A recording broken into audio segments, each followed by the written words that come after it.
Здравствуйте, Медет. Благодарим вас за то, что вы нашли время и пришли к нам сегодня в студию Акчабар для того, чтобы поделиться итогами этого года, о том, как работала биржа, какие были, может быть, интересные моменты, может быть, где-то ожидания были больше, чем оказались. И поделитесь, конечно, планами на 2022 год. Очень хочется знать нам, чего ждать все-таки от фондового рынка. Добрый день, Мария. Добрый день всем нашим читателям. В целом хочу отметить то, что в этом году не только Кыргызская фондовая биржа, в целом финансовый рынок, я думаю, очень плодотворно поработал. Вы это могли замечать и по индексам биржи, да, как росли акции некоторых отечественных компаний. Если растут акции некоторых отечественных компаний, следовательно, динамика биржи, она идет в положительную сторону. И мы здесь в этом году наблюдали некую, конечно, хаотичность. Были очень большие планы, которые в целом по модернизации биржи, по универсализации биржи. Некоторые, конечно, мы смогли реализовать, о которых я подробно еще остановлюсь. Некоторые еще остались к Новому году. И в начале своего интервью я бы хотел бы также выразить благодарность и медиа-агентству, да, Акчабар, и всем читателям. В последнее время очень много интересующихся именно граждан, которые интересуются именно инвестированием в ценные бумаги. Очень часто к нам звонят, приходят, интересуются. Это связано с тем, что очень большая правильная информационная такая кампания у нас в стране посредством вот вас, да, проводим. А если остановиться по итогам деятельности, то вот на 29 декабря у нас объем торгов составил порядка 9 миллиардов 560 миллионов. Объем чуть ниже, чем в прошлом году. И в прошлом году у нас объем был 11 миллиардов 830 миллионов. Но мы ожидаем, что до конца года мы можем достигнуть отметки 10 миллиардов.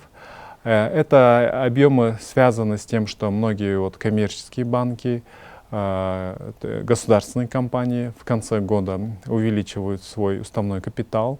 Из бюджета выделяются деньги для того, чтобы у государственных компаний появилась устойчивость для новых проектов. Что же касается самой биржи, то в этом году нами была очень большая работа проведена на международной арене. Было подписано много соглашений и меморандумов и с Московской биржей, и с Санкт-Петербургской биржей, и с Будапештской фондовой биржей. Да. У нас в целом в рамках данных соглашений уже ведутся работу. Мы очертили дорожную карту от совместной деятельности, да, чтобы наши соглашения просто на бумаге не оставались, а приносили выгоду обеим сторонам. Что же касается в целом универсализации нашего направления, то мы в этом году запускаем новое направление. Это сектор драгоценных металлов. Сегодня мы видим огромную потребность со стороны ювелирных компаний, что у нас на рынке, на организованном рынке практически нет возможности купить золотой слиток для ювелирных компаний. Стандартный золотой слиток ювелирная компания себя обеспечить не может. Он по объему очень большой. А меньшего размера они продаются на площадке Национального банка, но они больше как подарочные, конечно, больше как и инвестиционные, но там сама себестоимость наценки, она чуть высока. Но как сырье у нас нет организованной площадки. И мы совместно с нашим регулятором разработали, получается, правила биржевой торговли в секторе драгоценных металлов. Сейчас ведутся работы по уполномоченному хранилищу, по перевозку, по части лаборатории, кто будет давать оценку, да, качества самим изделиям, чтобы у нас наконец-то в 2022 году появился организованный рынок, где с одной стороны ювелиры, как потребители, могли бы купить сырье именно как 4 девятки, серебро купить для ювелирных изделий, или же наши граждане могли инвестировать, покупая, да, золото, серебро на бирже. Вот. С этого сектора мы ожидаем очень большой объем работ и понимание со стороны государства, потому что это все делается в рамках для того, чтобы появилась прозрачность в данном секторе. Тем более есть очень большая потребность. Далее, очень большим направлением для нас сегодня является это устойчивое развитие. Вы можете наблюдать то, что наш президент Садыр Нуркожоевич в Глазго, когда состоялась именно повестка по зеленой экономике, очень большие страны все на себя берут обязательства, что будут проводить работу, связанную с экологией, в целом связанную с зеленой экономикой, да, потому что все страны уже целенаправленно работают, сколько выбросов в целом происходит, насколько это вредит. И инвесторы тоже сегодня ответственно подходят к инвестированию. Сегодня они выбирают объект инвестиций, тот, который не наносит ущерб экологии, как минимум, где соблюдается социальная ответственность, где в корпоративном управлении соблюдается гендерное равенство. То есть такие вроде бы базовые аспекты, но из этого складывается весь бизнес.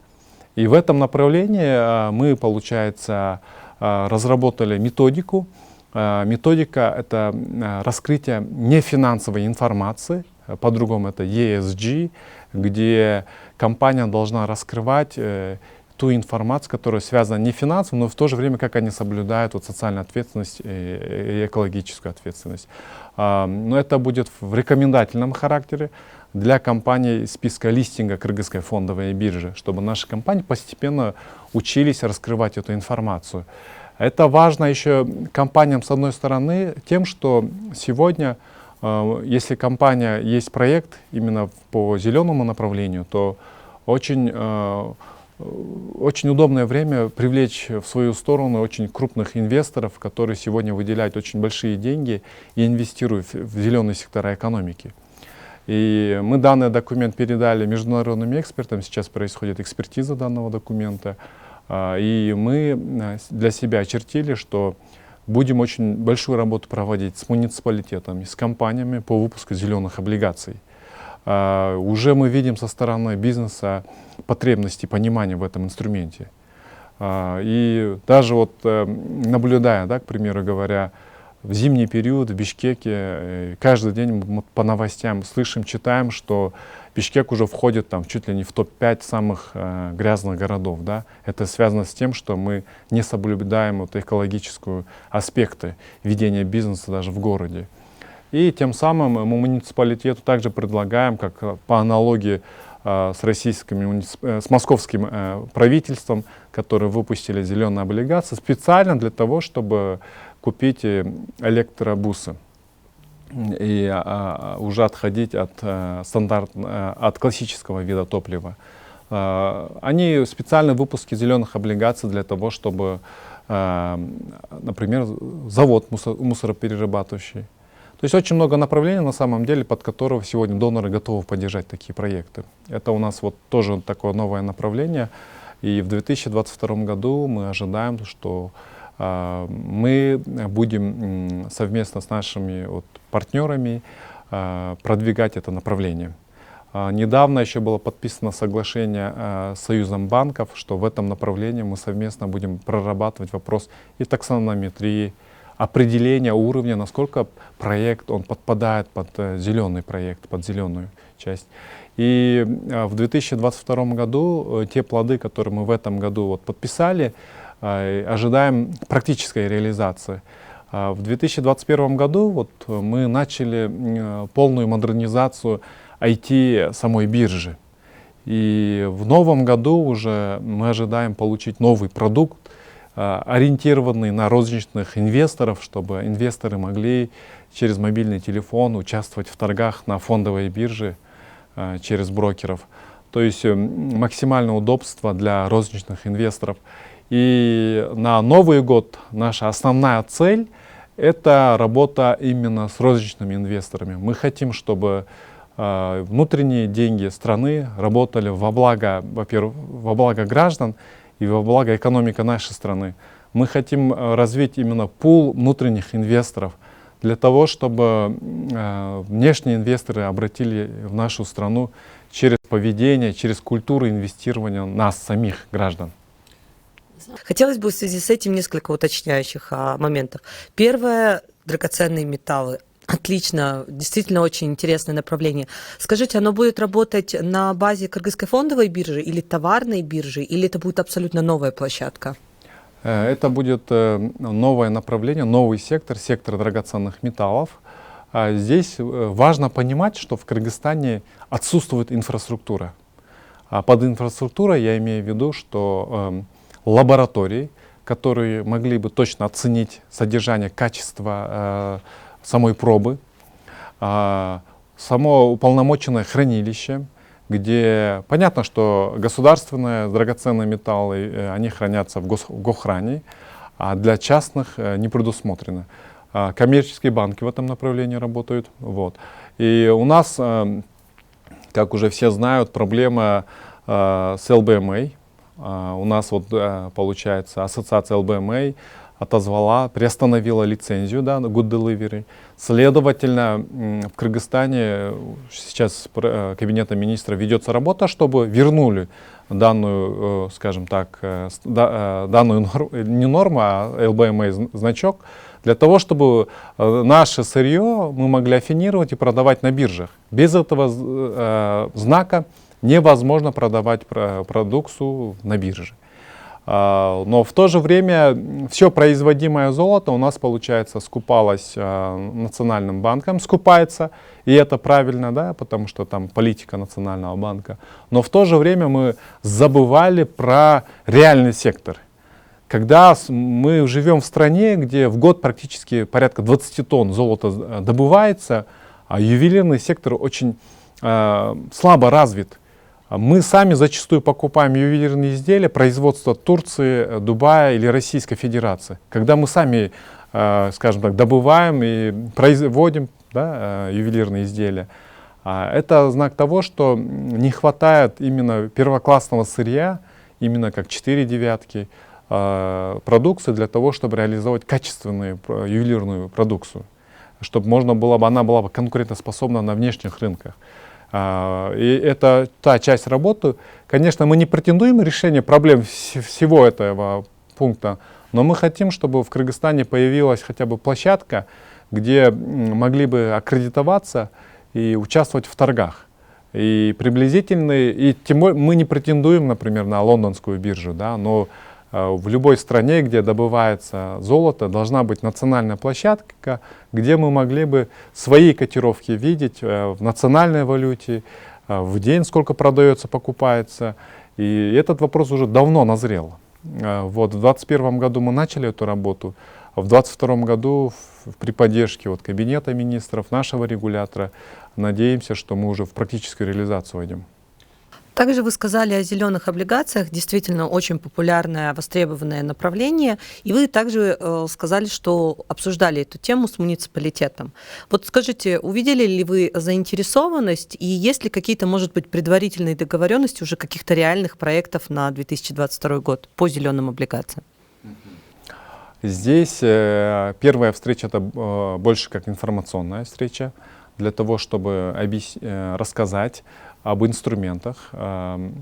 Пока, конечно, никаких предварительных договоров нет, договоренностей, но в то же время очень большую заинтересованность проявили муниципалитет города Бишкек и Ош. Конечно, здесь очень много проблем связано с тем, что у нас зачастую бюджет муниципалитета это как общий котел, где формируется доходная часть и расходная часть. И очень мало в муниципалитетах проектных направлений, когда привлекались бы деньги именно под данный проект, к примеру, на покупку электробусов или на завод мусороперерабатывающийся. И на эти деньги посредством, например, зеленых облигаций привлекать и инвестировать, строить эту инфраструктуру, а от полученной прибыли уже возвращать и проценты, и основной долг по облигациям. Вот в этом здесь есть загвоздка. Но я думаю, что раз заинтересованность появилась, вопрос времени и правильного подхода. Потому что мы же не предлагаем что-то новое, мы предлагаем лучшее, что применяется у наших коллег в соседних странах. И я думаю, что бизнес из частного сектора уже сегодня начинает подготовку, можно так озвучить, к выпуску таких зеленых облигаций, потому что это тоже определенное время занимает.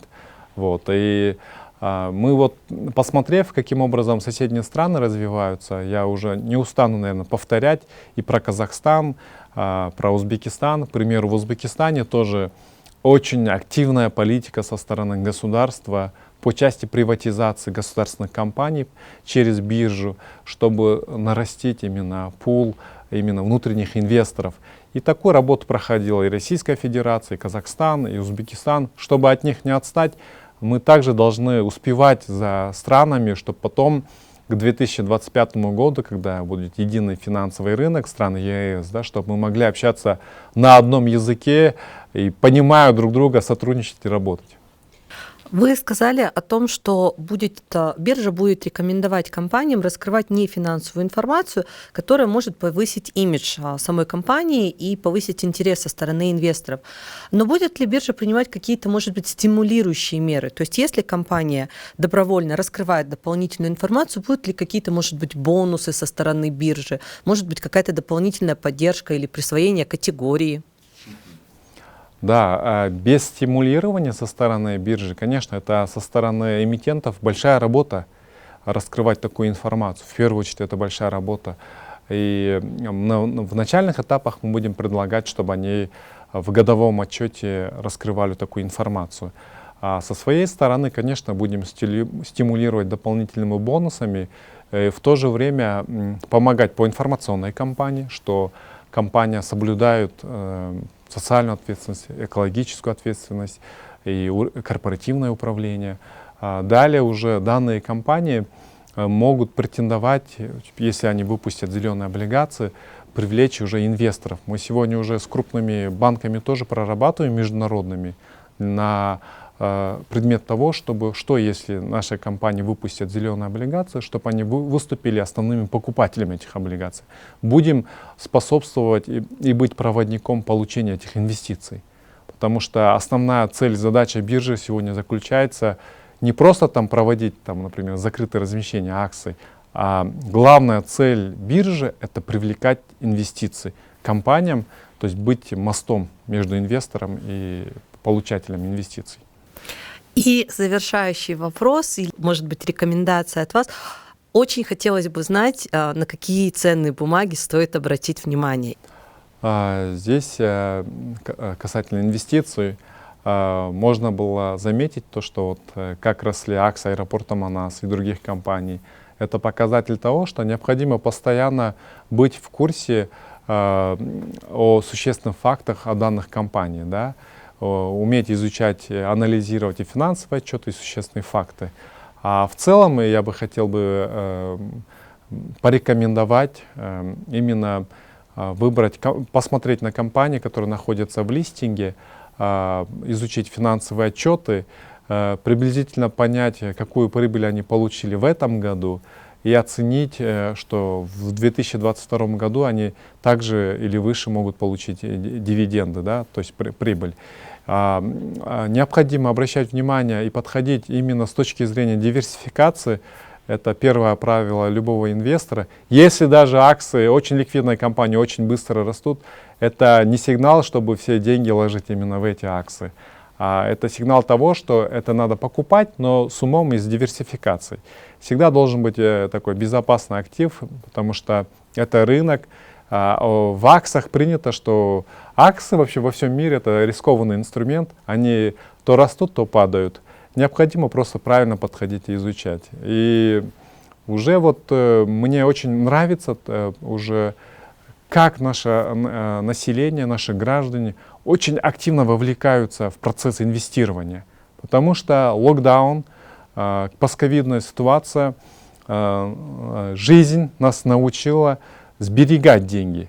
А сберегать деньги дома у нас не получается. Необходимо всегда инвестировать. Будь это в депозиты, в корпоративные облигации или в акции. И всегда инвестиции должны быть поделены на краткосрочные и долгосрочные. В долгосрочной перспективе необходимо выбирать наши отечественные компании, потому что у нас очень много компаний, они недооценены. И в скором времени, так же как аэропорт Манас, будут расти. И всегда подходить и планировать свой семейный бюджет, и к инвестированию подходить с умом.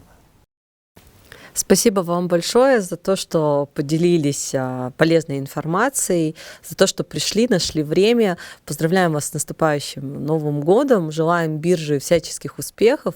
Мы уверены, что этот успех, он придет, потому что очень много работы было проделано, но все-таки я думаю, что чуть-чуть удачи не помешает. Да, спасибо большое. Я хочу также, пользуясь случаем, обратиться всем читателям Акчабар. Всем хочу пожелать в новом году год тигра, это знак финансового благосостояния, благополучия, чтобы у всех нас сопутствовала удача и всем кыргызстанцам именно финансового благополучия и успеха.